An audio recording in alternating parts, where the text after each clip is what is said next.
Welcome to Azeroth United, a weekly podcast about World of Warcraft. My name is Denethar, and I am your host. Welcome, everyone. Thank you so much for joining us. Today is Wednesday, December 18th, and this is episode 66 of Azeroth United. Execute Order 66. We have a great show lined up for you today. We're going to be doing our first impressions of the new Siren Isle content, as well as talking about the surveys that have been put out, the real surveys from Blizzard and the fake new class survey, and what it means for the player base and for Blizzard. So pull up a chair, sit back, relax, and enjoy. And as always, if you have any questions or comments about the podcast, or have a particular topic that you would like to hear discussed, please email us at azerothunitedpod@gmail.com. Also, if you're enjoying the show, please consider leaving us a 5-star review on Apple Podcasts or Spotify.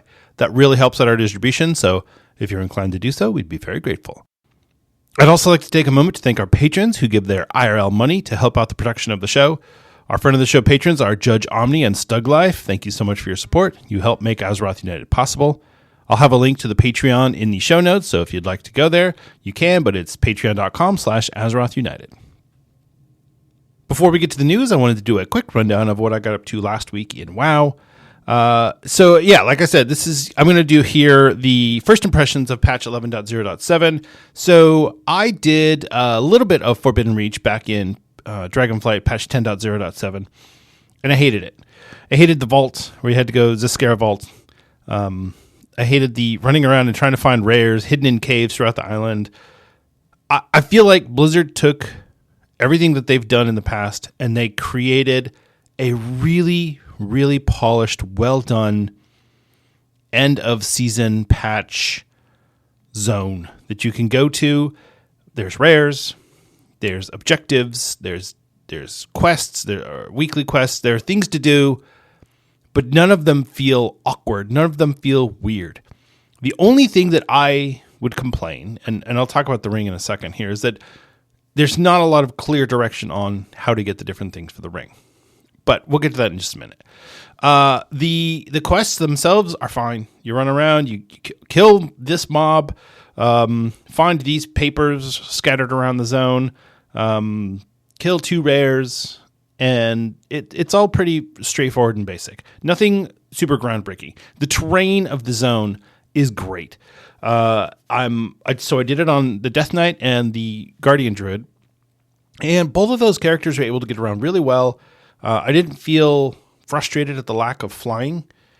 Even when I was running from one side of the island to the other, trying to get my second rare for the quest, I was like, oh no, am I going to get there in time? Yeah, I did. I got there in time. It was no problem. The zone's not that big, but it's big enough that it feels good. It feels good. I'd say it's probably on par with Mechagon, maybe a smidge smaller. I'd say maybe just a little bit smaller. There are some underground areas that help add some depth to it, but literal depth. And then there's one peak in the center that you can climb up to, and there's a rare spawn up there. But overall, it feels really good. I really like the zone. I really like the content. So one of the things in WoW that's been bothering me lately is that the content is so spread out. It's go do 5 delves, go do 4 dungeons, go do this quest in this zone, go do that quest in that zone. You've got to do Awakening the Machine. You've got to do the theater troupe. You've got to go help the Arathi. You've got to go service the bug people down in Ashkahet. You're all over the place. And that, to me, has been kind of frustrating. If I log in and say, I'm going to do my chores, right? My air quote chores, my WoW chores. I want to get my currency. I want to get my reputation. I want to get my whatever.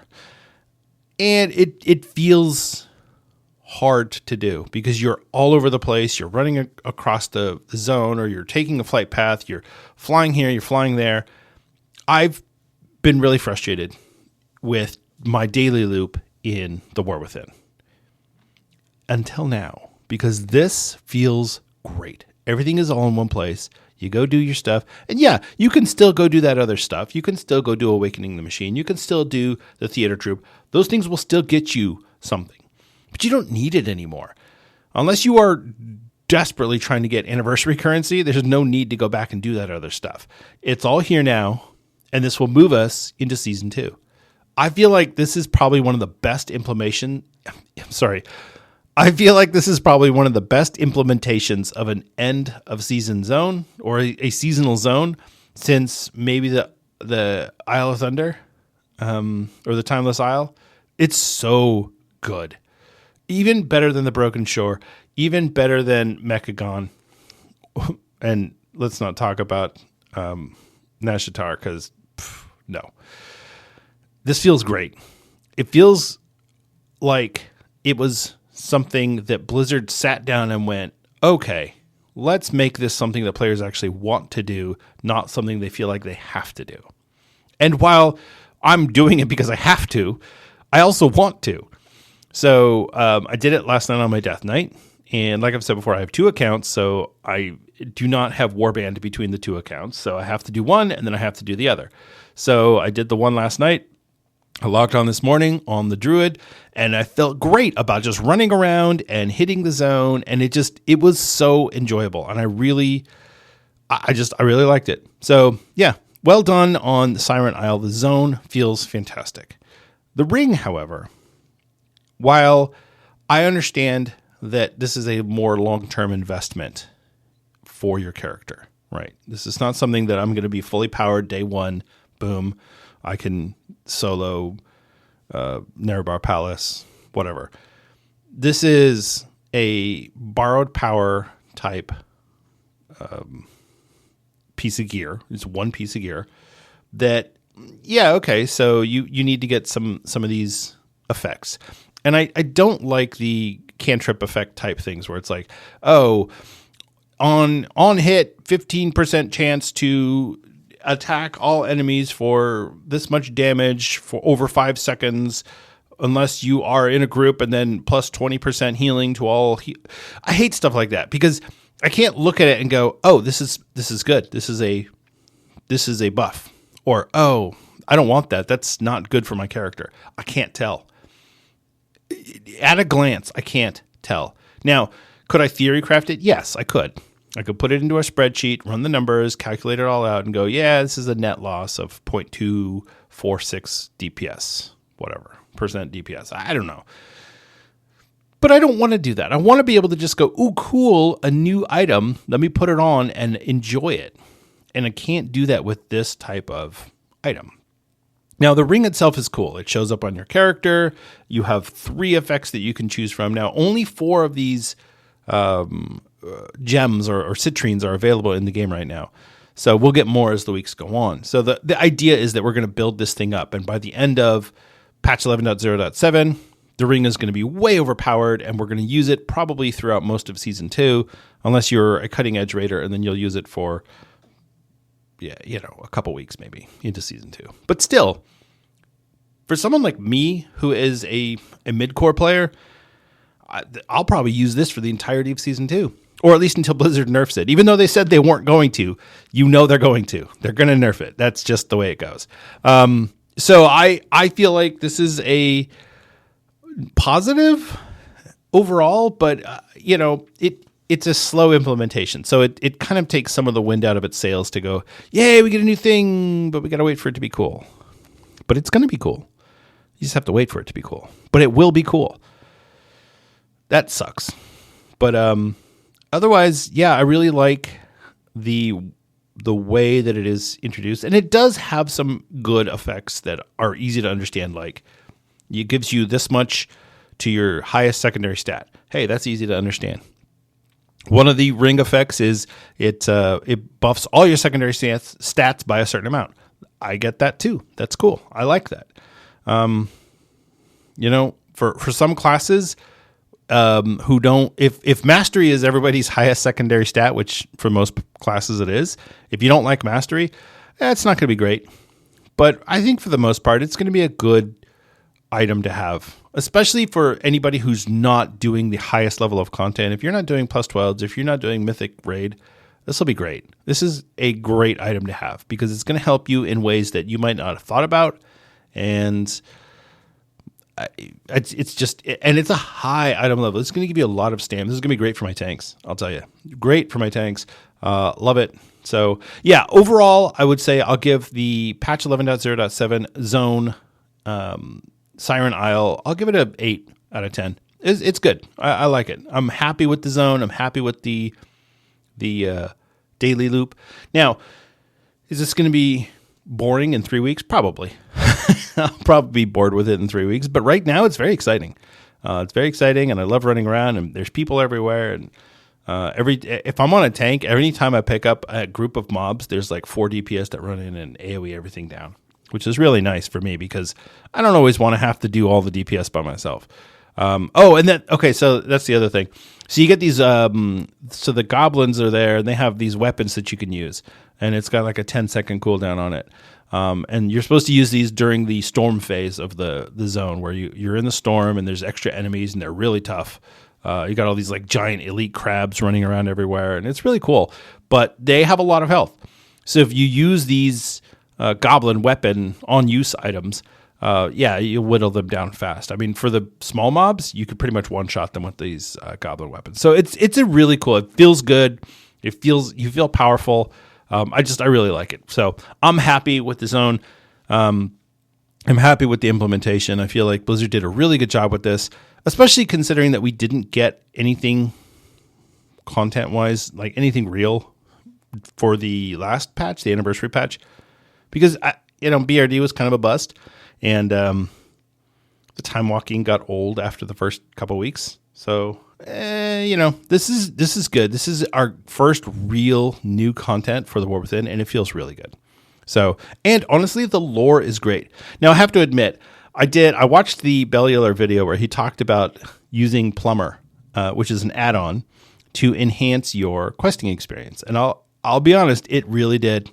So, Bellular's not all wrong. He sometimes gets it right, but if you haven't downloaded Plumber, I would definitely check it out, and I will go ahead and put a link to his video in the show notes as well because he does a really good job of explaining Plumber and the interface. No, it's not Plumber. There's a different one. It's a UI add-on. Anyway, doesn't matter. The point is, there's some really cool things in there in the zone. It feels really good. I really enjoyed it. So. If you haven't made it your way over to the Siren Isle yet, I would definitely check it out. There's also the quest for Ilaria, which I haven't done yet, so I won't talk about that one yet. And apparently the Dalaran quest line is not available for 3 weeks. So we'll get in 3 weeks. We'll get to know what's going on with the Kirin Tor and Dalaran and all that. So there you go. All right. In other WoW, I did do some other things. Basically, I played the mage in Classic, so on the Anniversary Realms. And I'm 23, and so I'm at the point now where I've got to decide, do I want to go ahead and switch to Frost AoE, or do I want to stick with Fire? Because Fire is fun. I mean, I ran the Dead Mines, and it felt great going in there, and when I had time to cast, because, in the Dead Mines, a lot of the mobs are non-elite, so you don't always have time to cast a full fireball on them. But when I did, I was destroying stuff in there. It was great. Sheeping the mobs in the foundry so that they can't summon the little robots felt great. Just the whole thing. I forgot how much fun playing a mage in Classic is. So I really enjoyed that.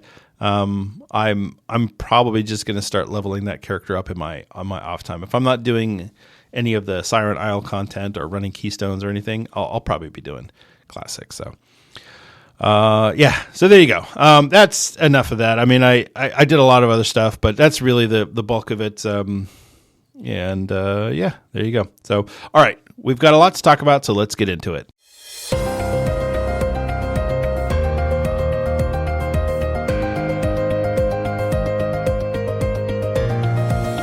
It's time for the news. In Blizzard news, of course, it's Christmas time around the world here in the IRL. So Blizzard has their WoW holiday sale now available. It's 30% off of War Within. So if you haven't yet purchased the War Within, now's the time. 30% off. You're going to save you some money that you probably don't have any extra money because you spend everything on Christmas. But still, 30% off the War Within. and select character services. So like transfers, renames, things like that. Faction changes, race changes, renames, and transfers, I think. Yeah. And then 50% off of select mounts, pets, and toys. So there's certain ones that you're going to be able to get.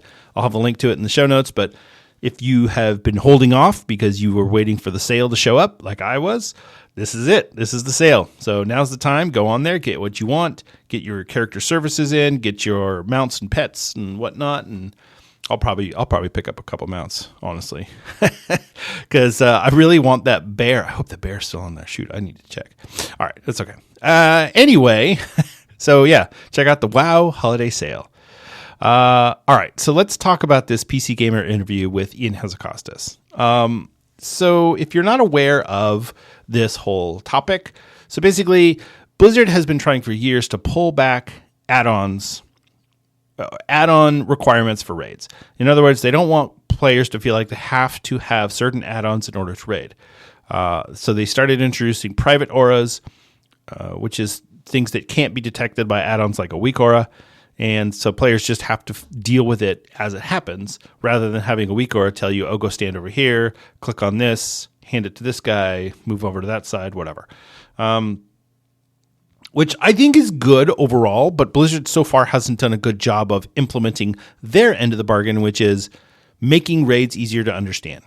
They're still so complicated. There's so much ground clutter. There's so much spell effect going on. It's so hard to tell what any particular mob is doing at any given moment because things are happening so fast. And yeah, okay, sure. Maybe I'm too old and maybe I don't, maybe I'm not quick enough to follow what's happening. I get it. That's fine. But Blizzard have been trying to improve their visuals so that players can see what's going on without the need for add-ons, which is great. So they are talking about the liberation of Undermine, and which is the new raid in patch 11.1, and talking about how they're still working on this process of rolling back what add-ons can have control of and putting things into effect that essentially make the fight usable without add-ons. So some of the highlights of this interview, and I'll spare you the whole interview because it's long, but players' understanding of raid mechanics has evolved exponentially over WoW's 20 years. So encounter design must follow through. Yeah, okay. While there are encounters built upon lessons learned and mechanics tested in other scenarios, the team plans to evolve those experiences with Liberation of Undermine. Okay, there we go. They put a fresh coat of paint on old mechanics, but also come up with some genuinely new mechanics that no one's ever seen before, sometimes delivered by new tech like slippy floors. Oh god, I hate that. Encounters in Liberation of Undermine will use their environment as part of the fights. The example given was how a fight like Senarth from Vault of the Incarnates doesn't make sense out of its original location. So, yes, I get that, and I love the fact that they're constantly iterating on raid mechanics and making new mechanics that are interesting and keep you engaged in the fight. But you have to work on your visuals. There shouldn't be a question if I'm standing in the good stuff on the ground or the bad stuff on the ground. And if they're overlapping, that should also be clear. I should be able to make a choice like, well, the healing rain's on the ground, but also the poison slush is on the ground. So what do I do? Not, oh, hey, I'm standing in healing rain. Why am I dying? Oh, it's the poison slush. Got it. Okay. So I hope that Blizzard is able to do this from... I've heard this said before, and so I believe it was Spencer Downey from the Starting Zone that said, I want to see the video of the Blizzard team that is doing these raids on Mythic with no add-ons. I want to see it because I don't believe that it's possible to do Mythic raiding with zero add-ons. And I think he's right. And I think Blizzard has created these raids without being able to fully test them because they can't do it. They can't test them in the way that they need to be tested. So, what does this mean for the future of raiding? You can't really make these sorts of predictions based on one interview. But I think the fact that they are trying to get out in front of this raid and start saying these things now and go, hey, look, we are trying to do this. I think it's good. I think Siren Isle is a really good example of Blizzard understanding what the players actually want, or at least what I want. But they so far haven't been able to demonstrate that for raid. So we'll see how this goes. And this raid to me is really going to be the, I feel like this is going to be like a milestone for Blizzard to say, hey, see, we listened, we did what you said, and here we are, versus, oh, that's what you guys wanted. Oh, see, we don't understand. Because honestly, a lot of times that's how I feel. I feel like Blizzard just doesn't get it. And they make changes and they go, aha, look at this, huh? And the players go, no, that's not what we wanted. So it's like this weird game of, well, what about this? Do you want this? What about this other thing? And the players go, nah, we don't want that either. I mean, look what they did with the crest changes that they put in with Mythic Plus and with crafting and all of that. They finally got it. And so I think that while Blizzard still does hold on to some of those old ways, they're finally starting to get that, oh, no, players, we need to respect the players' time and we need to respect the players' intelligence, but we also need to not just try to screw players over because we don't want the raids to be killed in 6 days. And then people go, oh, this raid sucked because it only, Race to World First only lasted 6 days, so this raid stinks. Okay, I get that there's an ego issue here. I get that. But still, come on. These fights are so complicated. So anyway, I'm not a Mythic Raider, so I can only go based off of what other people do and say. But even on Heroic, some of these fights are annoying. I'm not going to lie. So from where I stand to, my skill level and where I play the game, yeah, I get it. So anyway, all right. Let's move on from that. There's only one other news item that I wanted to bring up, and this is for Season of Discovery. So there's actually two things for Season of Discovery. One is that Blizzard has teased that there might be additional content beyond Phase 7, which is the Naxxramas phase. They have teased the Tyr's Hand raid/dungeon and the Karazhan Crypts again. They even gave us a loading screen for the Tyr's Hand raid/dungeon. We still don't know what it is. But then they did say that there might be additional content beyond Phase 7. So I don't know if they're just going to keep iterating on Season of Discovery. Maybe we're going to go to Outland. Maybe it'll be like Outland, but at level 60. Who knows? The other thing that they've put into Season of Discovery, which I thought was great, actually forced me to log on to Season of Discovery. I was like, well, I got to check this out, is all of the runes are now available in the starting zone for 1 copper each. Yeah. You don't have to do all these ridiculous quests anymore or pay a whole bunch of money. No, just log on, create a new character, boom, you get all your runes. There you go. All of them. 1 copper each. What? I mean, what? How? What?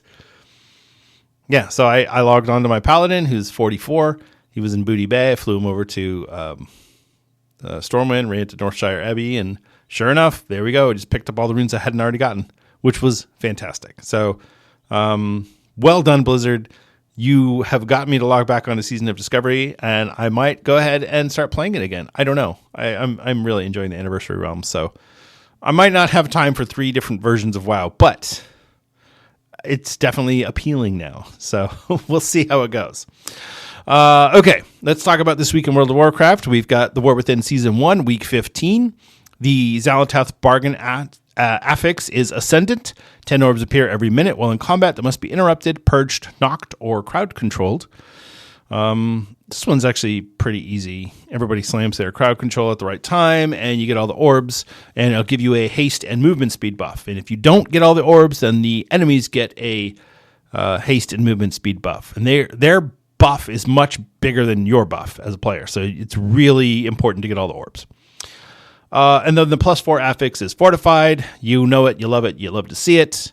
New bosses non-bosses have 20% more health and deal 20% more damage. So there you go. All right. The weekly events this week. Cataclysm Time Walking. We have the Dungeons, Stonecore, Lost City of the Tol'vir, Vortex Pinnacle, Throne of the Tides, End Time, and Blackrock Caverns. Please no more Throne of the Tides. We have the raid, Firelands, which honestly is kind of terrible for time walking. I don't mind the whole raid, but getting to the rag fight and people just don't know the mechanics, that's a little frustrating.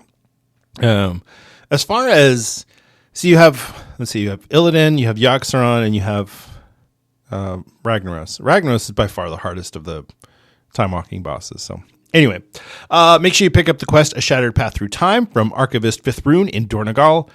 So it'll ask you to defeat 5 time walking raid bosses or dungeons, and you will get a piece of normal Nerebar Palace gear. And then you can also pick up the quest Disturbance Detected Firelands from Vormu in Orgrimmar or Stormwind. And you need to defeat Ragnaros, loot the time-locked cinder, and you'll get a cache of time-warped treasures, which is a piece of hero track gear from the Cataclysm raids. So those are pretty cool. Some of them are really good, some of them are terrible, but it's always nice to get a piece of hero gear, especially if you get a piece of hero gear and you don't have all hero for your tier pieces, and you get something that you can catalyze to tier. That's always great. And then you also get the buff Sign of the Destroyer, 50% reputation increase for Cataclysm factions. So if you're trying to increase your rep for Cataclysm for some reason, this is the week to do it. All right. The PvP brawl is Temple of Hot Magoo. Enter the Temple of Hot Magoo for this fast-paced match. For a whole new twist, players will be able to throw the orb of power to friendly players in a game of hot potato. Beware, they'll also gain the debuffs along with the orb, so choose wisely. We're turning things up to 11 by changing resurrection time to a quick 5 seconds. Blah, blah, blah, blah, blah. I don't like this one. It's too fast. It is cool to have the res timer so short, but yeah, no thanks. I will pass on the Temple of Hot Magoo. But if you do decide to go in there, you'll get the quest Something Different to win a PvP brawl, which will reward you with Conquest Honor and Marks of Honor. And finally, this week sees the beginning of the Feast of Winter Veil. Now, it's important to point out that we don't know what Blizzard is doing for this year's Feast of Winter Veil. We know that they're updating it. We know that there are new updates. We just don't know what they are yet because they weren't on the PTR. So it starts on Thursday, December 19th at 10 a.m. Pacific, and it ends on January 5th at 6 a.m. Pacific. So basically through January 4th. And it's as far as I know, all of the things that were there before are still going to be there. They're just going to add new stuff. So it'll still be, you'll get the gifts on Christmas through January 2nd. You'll be able to kill the Grinch to get, if you have the quest of Free Mets and the Reindeer, and you'll get the loot from that. You'll be able to go kill Grumpus in Frostfire Ridge in Draenor to have a chance at getting the minion of Grumpus mount. You can /kiss the Winter Revelers to get your Mistletoe, Fresh Holly, or your Snowflakes. You become a little helper gnome. You can have a snowball fight. You get your holiday gear, the hats from the different bosses. You get your holiday outfits. You can get holiday treats. There's a lot going on with the Feast of Winter Veil. I actually do like this holiday. It was a lot more fun back in the old days when we were all stationed around Ironforge and Orgrimmar, but even still, it's nice to go over there. There will be a lot of people in the main city, so if you like seeing Ironforge with a lot of activity, this is the time to go there. So, yeah, there you go. And whatever they're adding in for the Feast of Winter Veil, which I'm sure we will find out tomorrow, if it's something interesting enough, I will talk about it next week. But for now, that's all we have for the news. So let's move on to the main topic of the week. It's time for the main topic of the week.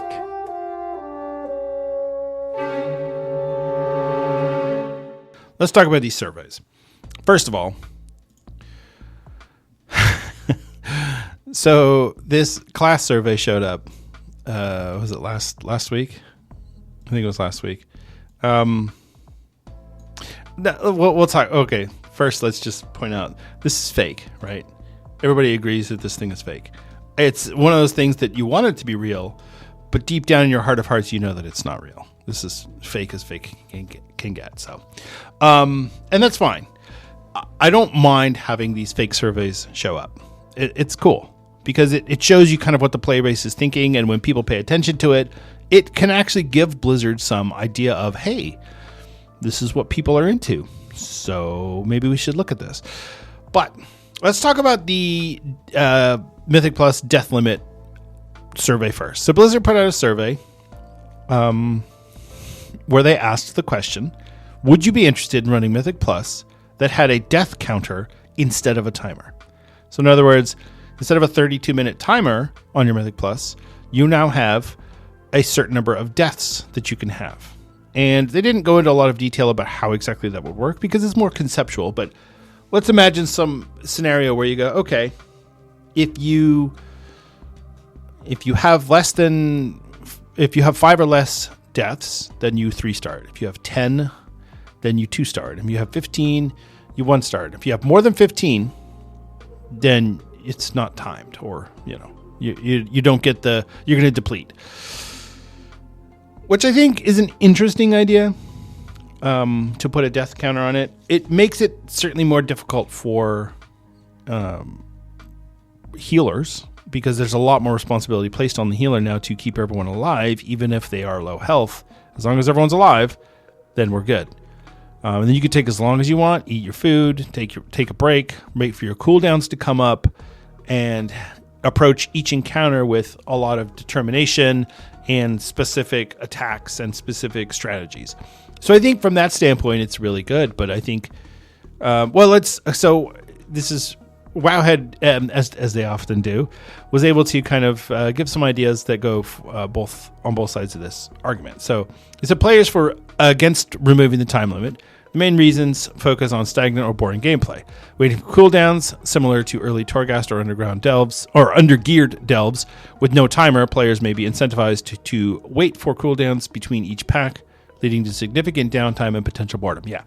And that's the problem, is that people who do Mythic Plus want to go zoom, fast, go.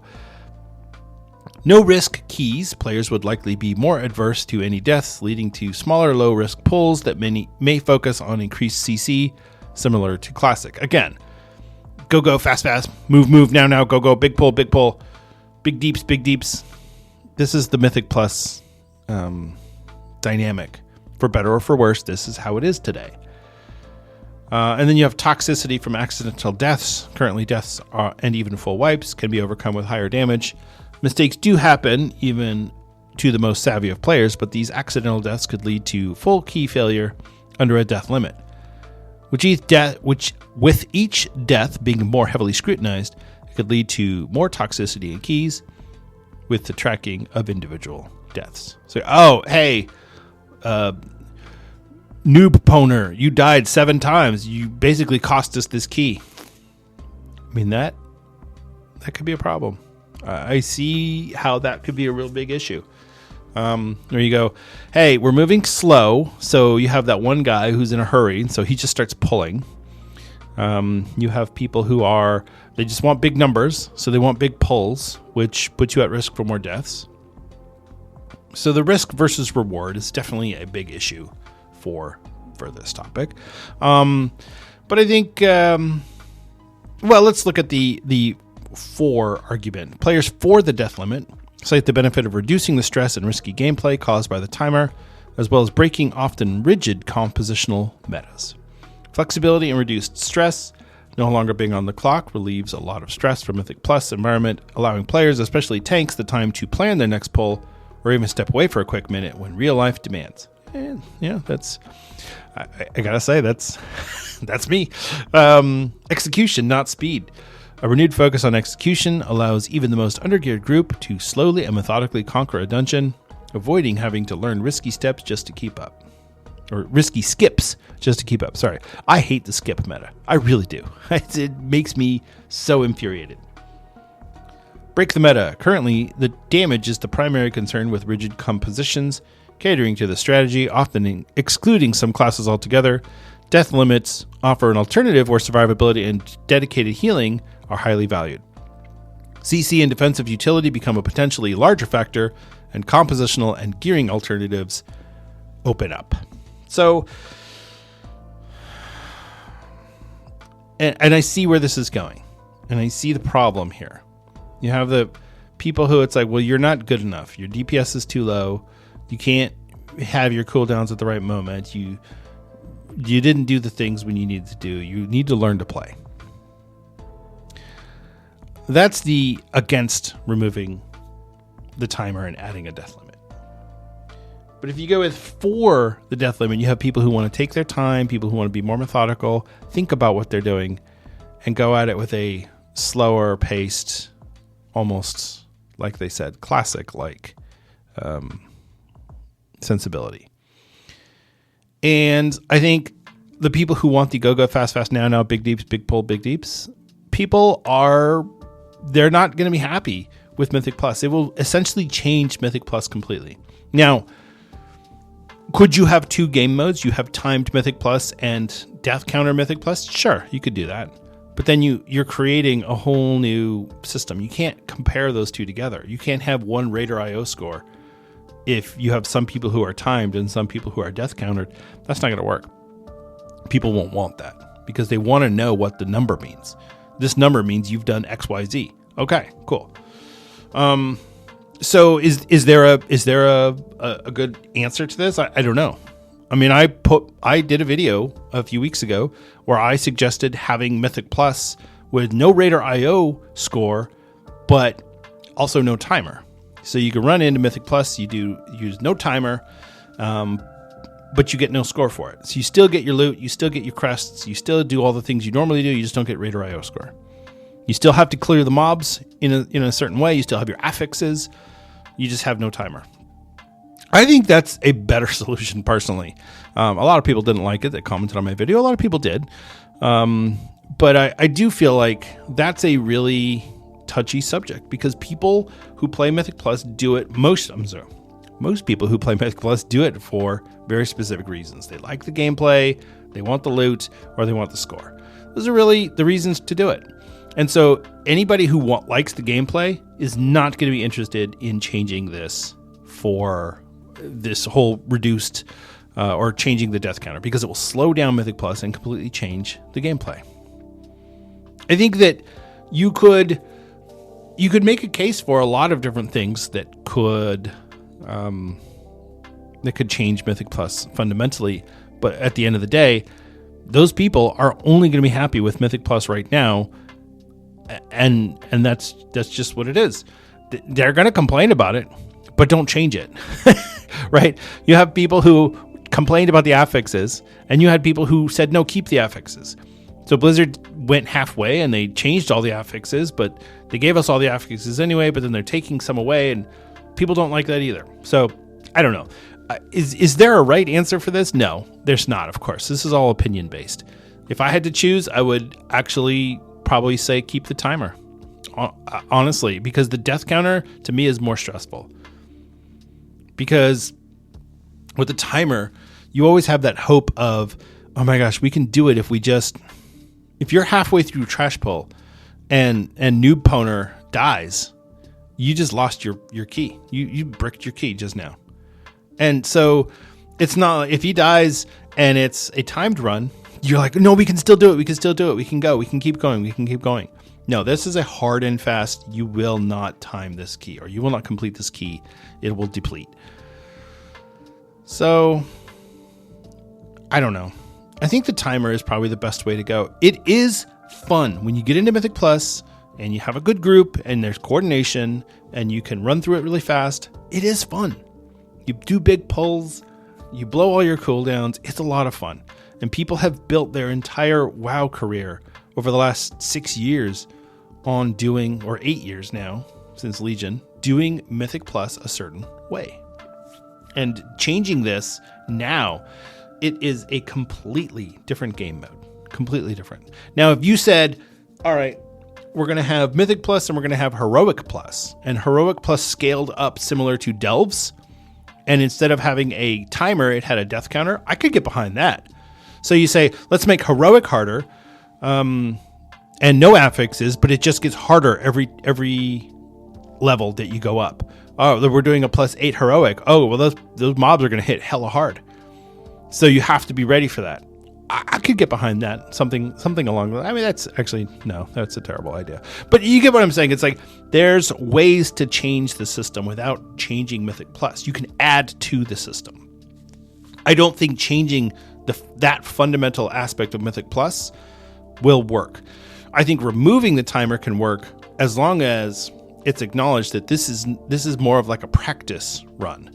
This is a practice Mythic Plus. So you do practice.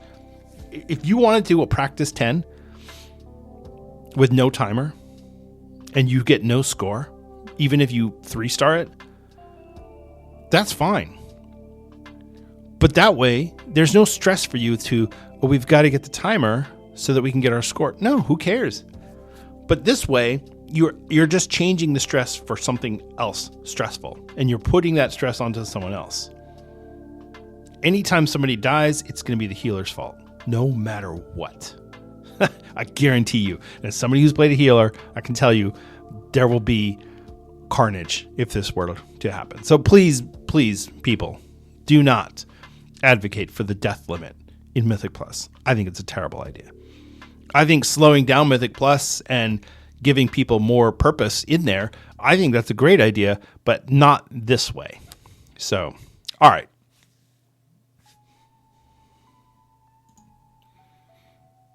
All right, let's talk about this fake survey.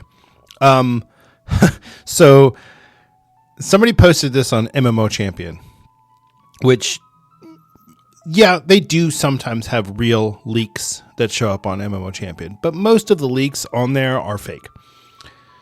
So this is a fake survey, or it was a survey that was leaked onto MMO Champion. Somebody posted it, even though it says very clearly in the survey that you're not allowed to post this anywhere. So basically this is Blizzard is trying to get an idea of what players want as far as new classes go. So rather than saying, hey, this is a expansion dealing with the Lich King, we're going to give you a Death Knight. Or this is an expansion dealing with the Burning Legion, we're going to give you Demon Hunters. Or this is an expansion set in China, so we're going to give you Bruce Lee class. Or, you know what I mean. It's a monk. But the idea is they're trying to build it based off of the class. And even though, obviously, Pandaria is not China, that was very clearly what they were going for. So I don't mean any offense there. I'm just saying. And then, obviously, now with Dragonflight, we had the Evoker. So we've had many ideas over the years of what classes could be added to the game. And there's a lot of source material for that. You have Dungeons and Dragons. You have plenty of other games where you have all sorts of ideas. There are a few pretty common ones that come up every so often of classes that people want in the game. Tinker, Bard, Necromancer. These are all pretty common. But what this survey does, I love the effort that went into this, because whoever created this really thought hard about it and tried to do something that they felt showed real professionalism. And it's translated from German. So I can't read this and go, well, look at the grammar. It's terrible. It's translation. So it's fine. I'm thinking more about the ideas. And so Bellular did a video on this. Taliesin did a video on this. A bunch of other people did videos on this survey. And I wanted to talk about it, not from the standpoint of, oh my gosh, is this real? No, I know this isn't real. This is fake. But what I want to see is, where is the pulse of the community on these class ideas?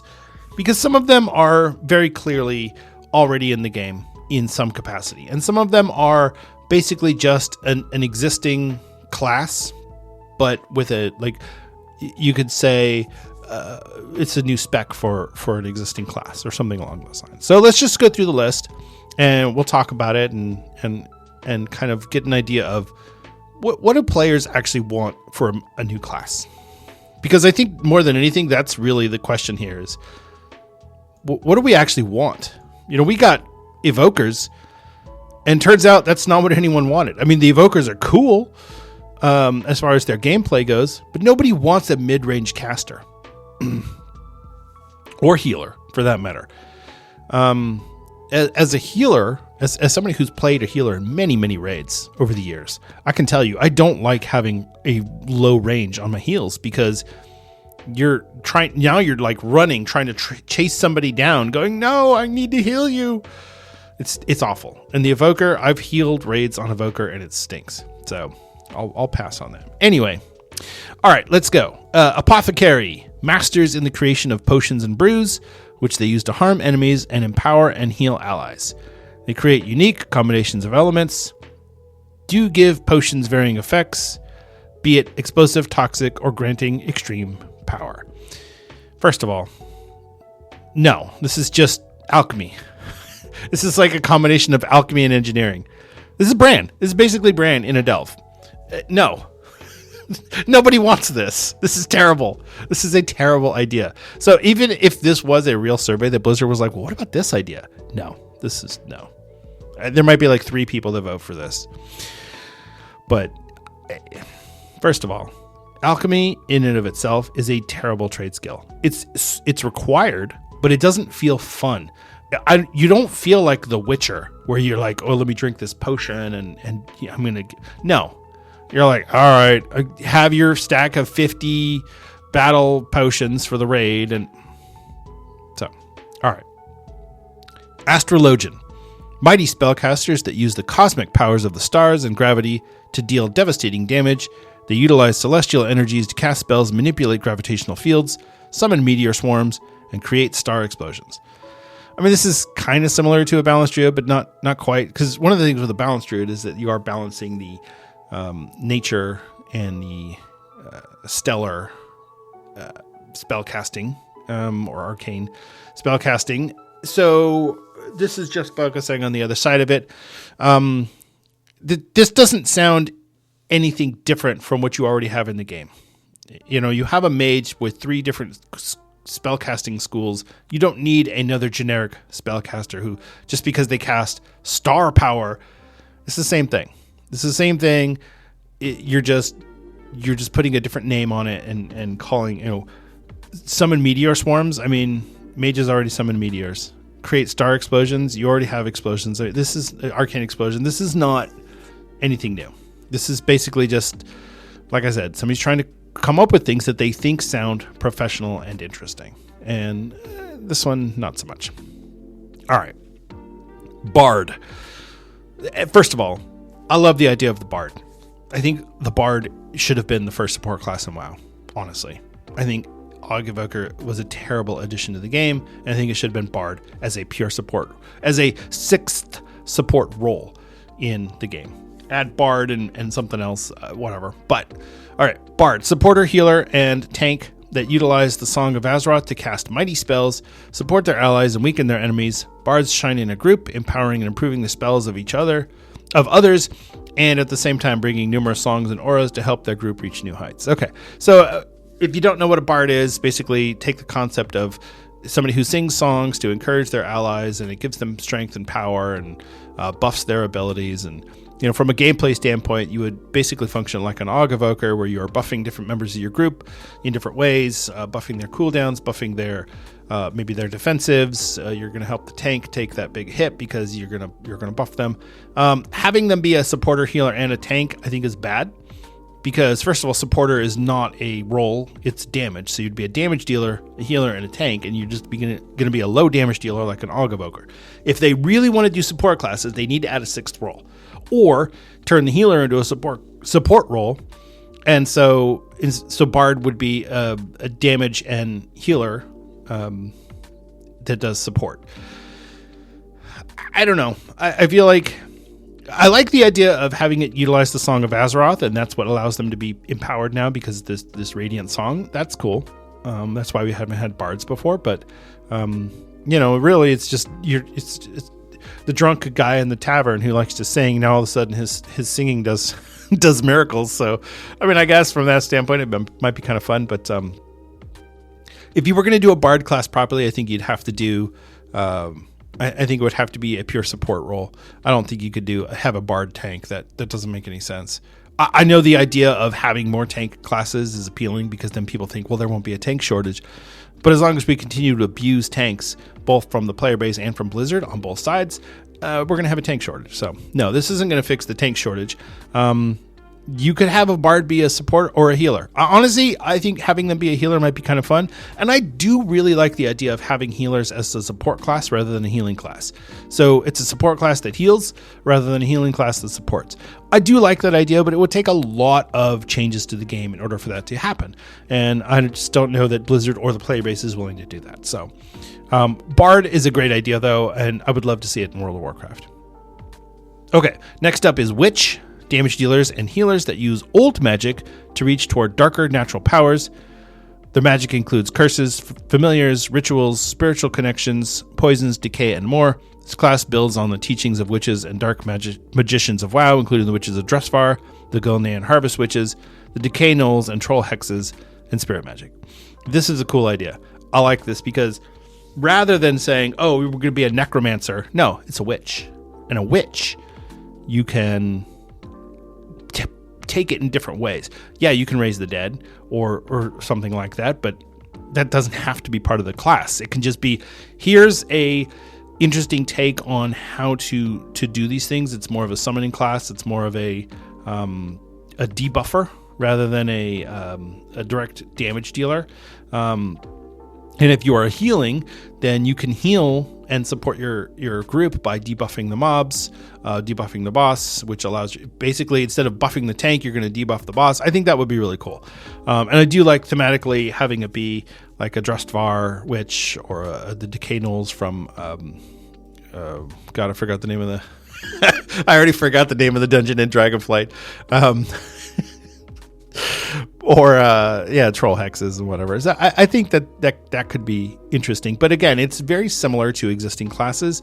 So you'd have to make it different enough that it's worth having, even though it's got a different spell idea than other classes. The gameplay is similar, then there's no point in introducing it. All right, Celestial's Lancer. Warriors that use spears and Titan magic. They are empowered by the gods for quick jumps and strikes. I mean, come on. This is just a warrior. This is a warrior, and I'm sorry. No. This is where I can tell this is fake, because this isn't even a real idea. This is just, hey, wouldn't it be cool if we made the warriors use Titan magic? I mean, yeah. What are we doing here, folks? Come on. All right, battle mages. Battle mages empower their weapons with the might of the elements to aid their allies, weaken foes, and create constructs to control the battlefield. Now again, it sounds cool. You go battle mage, oh, that sounds cool. But the way that it's described, it sounds like an enhancement shaman. Now I think it would be cool if you had a battle mage who actually used a two-handed weapon and went in and smacked stuff and casted spells. So imagine, take a mage and you go, okay, well, what are your instant cast close-up spells for a mage? You got Frost Nova, you've got Arcane Explosion, you've got Fire Blast. If you do a bunch of stuff like that, I think it could be really cool. And you're hitting them with your weapon. I think you can make that work. Now, people would be frustrated because it's a mage, and you go, well, mages wear cloth, so you'd have to make a battle mage wear plate or something like that. Right, so it's like, imagine a mage wearing plate, wielding a giant weapon, casting fireball spells in your face. That actually does sound kind of appealing. I like the idea of that. This particular, what they came up with here, I don't like. But my own idea of what a battle mage could be, think a frontline soldier, somebody who's there at the front of the battle, and they are the ones giving it, and they can take it, but they're gonna give it. So I like that idea. All right, Artificer, melee-based tanks, damage dealer, and healer that use a mix of handmade machines and Titan technology. Mechanic reactive gear is the foundation of their power, while utilizing new weapon types like extendable flails or reactive shields. This class is on the front lines of battle and protects and supports their team with their interventions. So I think if you combine this, and we'll go to Tinker next. I think you combine this and Tinker, you could have a class, and these are just two of the specs for the class. Because I like the idea of having a technology-based class. I do. I think it could be really fun. But having this be a separate class than Tinker, I don't think that works in a World of Warcraft context. Well, let's just read what they wrote for Tinker. Tinker, genius inventors who have uncovered the secrets of the Titan technology and using it to protect their allies, heal wounds, and attack enemies. Through their understanding of machines, Tinkers can create inventions, custom-made skills and spells, control mech suits, and deploy mechanical constructs to create an advantage in combat. See, I think if you combine those two and you add a little bit more in there, flesh it out just a little bit, you now have a class. And I wouldn't call it a Tinker or an Artificer. I'd call it something else. But between those two, that's a real class. So, yeah, that one, I'll give them props for that. Well done on that. maybe you didn't think it all the way through, but you had good ideas, and so I like it. Would I want to play a Tinker? Probably not. I think it would be cool. I think it would be cool to have. I mean, we have three races that are very technology motivated. But I think you could add this to several others and make it so that it was more accessible and more acceptable by the overall WoW community. So you got your goblins, you got your gnomes, you got your mechagnomes. I don't know. Throw in a horde race. Blood elves. I don't know. Something. No, you know what? Let's give it all the shorties. So Volpera suddenly learned how to use technology, and there you go. There's your 4 races for this technology class. All right. Next is Ley Weaver. Ley Weaver are connected via ley lines to the natural powers of Azeroth. Their connection to these arcane power lines allows them to move quickly along them to manipulate the unseen energies that flow through everything. They help allies deal damage to enemies or buff and debuff as wanted. See, this is too generic because it's not really talking about what they're doing. Oh, they do damage and they buff and debuff. It's like, well, that's, you got to give us a little bit more than that, because the ley line thing, I think that's a great background story, but it's not really giving you, like, what is the gameplay going to look like? Travel quickly along ley lines. Ley lines are big, massive lines that traverse Azeroth. So traveling across those, I mean, if you're talking about like for quick travel, okay, but if you're talking about like in combat, I think a fast-paced movement class might be a little bit too much for most WoW players. So it would probably put that into like too advanced for the average WoW player, which Blizzard is not going to want to do. So okay, and then we've got a couple others here that are combined, or I'm going to combine them. So we have Gunslinger and Gunner. So Gunslinger, cunning and agile melee combatants that use 2 pistols at once. Their sharp eyes allow them to see the weak points of enemies and deal with them quickly. Okay, dual-wielding pistols is a great idea. And it doesn't have to be a hunter or a rogue. I think this can be its own class. But you got to give us a little bit more than they use 2 pistols and they shoot people. Okay. And then we have Gunner. Quick, offensive, ranged combat characters that wield 2 pistols at the same time. They apply different elemental effects to their weapons to create the deadliest arsenal of destruction against their foes. So again, I like that they added in the elemental buffs on the weapons, but you need a little bit more on this. So this is a little less fleshed out, but I like the idea of a quick, dual-wielding gunslinger that can do a lot of things. Maybe, obviously, this is not going to be a healing class, so this will be either a pure damage class or a damage tank class. I would say probably have a damage tank class. So maybe what you do is you have 2 damage specs that are both dual wielders, and then you have a tank spec where you use a pistol and a shield. How about that? So you shoot the bad guys and then you block. That could work. And give us some more classes that can use shields. Why not? I think hunters were actually able to use bucklers in the original alpha for World of Warcraft. So why not? Let's throw it in there. Yeah, I like this idea. Obviously you'd have to flesh it out a lot, but at a conceptual level, I like it. All right, Prismatic. As heirs to the Titanic power, Prismatics are carriers of cosmic powers that could not only be used in their purest forms, but their transcending powers can be merged into new powers. They refine and focus their power. There's too much power in this. I know it's translation. I know, but still. They refine and focus the power of life to heal allies, or the powers of order to protect themselves, or they merge the combined powers of death and shadow to deal damage to enemies. So we're just combining all the different schools of magic, which on a conceptual level, again, I think that's a good idea. But I wouldn't necessarily want to see that as an entire class. I could see this being a 4th mage spec, or a 4th shaman spec, or something like that. Maybe shaman learn how to use shadow damage. I could go for that, but as its own class, I don't know.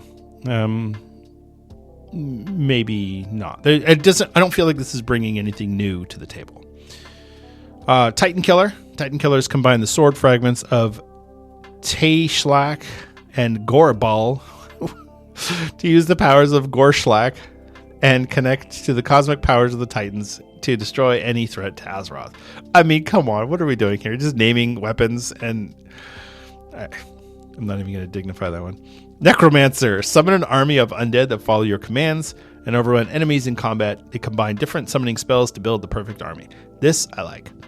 Again, you could combine this with the Witch if you wanted to and have a Necromancer / Witch class. So you have one spec that's healing, one spec that's about debuffing, and one spec that's about a pet class. Yeah, you could go for that. I have read in the past that WoW or Blizzard doesn't want to add necromancers to WoW because of China, and I guess there's some sort of rule that they or law that they have that they can't have necromancers in games. I don't know if that's true or not, but I don't think Blizzard will ever add a necromancer by name class if that's true. Because they don't want to lose the Chinese market again. So, probably not a necromancer, but probably have this. I mean, we already have summoning an army of undead with the Death Knight, Unholy Death Knight. So why not? Let's throw it in there. I still feel like Unholy DKs should have been changed to a caster class that was a necromancer. A plate-wearing necromancer would have been awesome, but they didn't do that. So, all right, Warden. Versatile armored hunters who, with their art of chakrams, traps, devastating ranged melee attacks, employ. Right. No. Just, no, come on, what are we doing? Hunters already have the second highest armor in the game, which is mail. And they just got rid of Death Chakram. And devastating ranged and melee attacks. This is a hunter. What are we doing? Come on. Try harder, man. I liked the gunslinger idea.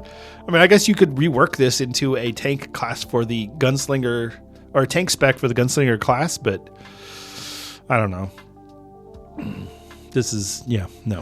And then finally, Spellbreaker, melee characters that specialize in the combat against magical powers. They ward magic, but they can also empower their gear with the magic of their enemies to improve their combat capabilities. Now, I'm going to say this as something that I have no idea about game development or balance or anything like that. I just play WoW. I think this could be a cool thing to add as a third Demon Hunter spec. More of a protection. You could even call it a support class if you want. But they protect with different runes to protect against magic and debuff their enemies. I think that could be kind of cool. I wouldn't put it as its own class necessarily, but I think having it as a third Demon Hunter spec might be kind of interesting. So, I don't know. Anyway, that's the whole list. There's a whole bunch of other information in this post, but like I said, it's fake. And I really just wanted to go over their ideas for different classes that could possibly be added to WoW. I would say in this list, we probably have 3 or 4 valid classes that could be added. I would say you've got the Witch / Necromancer, the Bard, the Gunslinger / Gunner / Warden, and the Tinker / Artificer. So there you go. Those are my 4 picks from this from this fake survey. I have to throw this in here. If for some reason this turns out to be a real survey, I apologize, but honestly, I can't see any reality where this is real. So anyway, that's that. I do think it's interesting though, because players obviously want to have something interesting added to the game. And I don't think that the Evoker I don't think players were super excited by it. Normally when there's a new class, a lot of people will play it. We've had 2 times in WoW where people didn't really care about the new class, and that was Monk and Evoker. You had a lot of people playing Death Knights, and you had a lot of people playing Demon Hunters, because those classes worked. They worked thematically, they were fun classes to play, and they were hero classes, so they were overtuned for the content at the time. Adding in a generic class, like if they said, oh, instead of a mage, we have a wizard, that's nobody cares. Nobody wants that. You already have people struggling to play the mage because it's become so complicated. So why would you add in more of that? You need to get classes that have simplified gameplay so that players can play these classes and have fun without adding a whole new level of complexity of learning this brand new class and all the different. People struggled with that with the Evoker because none of the spells made sense. The spells didn't make sense. They were all this Dragonflight magic, and it was weird. And yeah, people obviously figured it out. But, you know, if you're going to add a class to WoW, it needs to be done in such a way that it's got broad adoption by the player base, not just a random handful of people that are like, yeah, I guess I could play this. Yeah, I guess so. This looks like it might be okay. Not those people. We're talking about the broad overall player base going, yeah, this looks awesome. I want to play this. So, all right. So I wanted to talk about these surveys because I feel like so often this stuff comes and goes and nobody really thinks about it. But, you know, Blizzard does, and when it's a real Blizzard survey, they do read and pay attention to these surveys. That's why they put them out. That's why we ended up with Cataclysm Classic. Honestly, it was because of these surveys. So there you go. All right, that's going to wrap up our show for today. Thank you so much for listening. Unfortunately, there is no video for this episode. I will have this up on YouTube, but there is no video to go along with it, so it'll just be the generic video from the RSS feed. So, unfortunately, I'm still having some technology issues here with my setup. So I'm working on that, but it probably won't get fixed until after Christmas. Maybe by New Year's, I'll have everything good to go. So, yeah, we'll have a couple episodes with no video, and that's okay. You guys don't need to see my ugly mug all the time. And yeah, there you go. So thank you again for listening. I really appreciate it. It is always a pleasure and a privilege to get on this microphone and speak to you. If you want to get a hold of me directly, you can reach me on Twitter. I am at Denethar, or on Blue Sky. I am at Denethar there as well. You can occasionally catch me streaming on Twitch or on YouTube. I am Denethar01 on both of those platforms. And if you want to check out any of the Azeroth United links, those are all available on our link tree, which is linktr.ee/Azeroth United. That'll have our Patreon, our Discord, our X, Twitter, and Blue Sky links. I think it's got the Spotify link in there as well. So but anyway, it's got all the links on there, and you can check all that out. And provide any feedback that you want. I love that. Like I said before, those 5-star reviews on Spotify or Apple Podcasts really, really help. I've said it before, and I'll continue to say it, that's the name of the game in the podcasting world is these reviews that show up on primarily Spotify and Apple Podcasts, but other platforms as well. If you want to use a different platform, that's fine. But yeah, that's really how you get your podcast out there and get noticed by people. So, and I do like talking to people. I don't want to feel like I'm just talking to an empty room here, even though I am in reality. I can just imagine all of you out there in internet land listening and enjoying the podcast. So hopefully that's the case. All right. I think that's it. So, all right. Remember to be good to each other out there. That's a real person on the other side of that keyboard. And even if they play a goofy looking Drekthir Evoker or a terrible monk, which I do play a monk, by the way, it's okay. It's a person, and they're having fun, and they're playing the game that they want and in the way that they want and living their best life. So be good to them and just remember to smile. All right. Take care. I love you all, and I'll see you in Azeroth.